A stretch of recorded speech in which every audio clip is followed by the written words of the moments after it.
सुनबाई, मुजरा राजे मुजरा. हे काय दिवे लागण्याची वेळ आणि आपण अशा अंधारात बसले आहात. सुनबाई, आमच्यावर रागावलात का? का का राजांची आम्ही भेट घेतली नाही म्हणून तुम्ही इतरांच्या सारखे आमच्यावर नाराज झालात? नाही नाही महाराज, आम्ही तुमच्यावर कसे राहू. पण पण काय का तुमच्याही मनात इतरांच्या सारखी आमच्याबद्दल शंका आहे? नाही महाराज, नाही. मग डोळ्यात पाणी का? सुनबाई, तुम्ही मोठ्या धीराच्या आहात.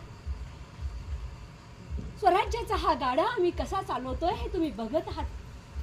तुम्हीच राजांना सांभाळायला हवं. जे काही चांगलं सांगायचं आमच्या मनातले विचार तुम्हीच त्यांना पटवून द्यायला हवे. पण युवराजनी, हे काय तुमच्या डोळ्यात पाणी का?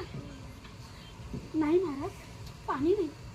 पण मघा युवराजांनी आग्र्याच्या सुटकेच्या प्रसंगाची त्यांना याद आली आणि म्हणाले, महाराज आम्हाला एकट्याला सोडून न बोलता न सांगता गेले. युवराजांना मागं टाकून जायला आम्ही त्यांचे दुश्मन का होतो? जीवाच्या भयानं पाठीला पाय लावून पडणारे नादान भ्याड का होतो? विचार करा. मोगल आमच्या पाठीवर सगळीकडे हेरांचा सुसुलाट जराशी गफलत होती तर सारेच गनिमांच्या हाती गवसतो. युवराजनी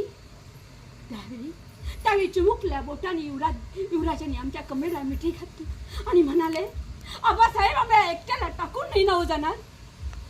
युवराजनी ते शब्द ऐकले आणि आमच्या पोटात गलबलून आलं. वाटलं 8 वर्षाच्या बाळाला एवढ्या परमुलखात टाकून जाण्यापरीस नको ते स्वराज्य, नको ते हिंदवी राज्य, काही नको.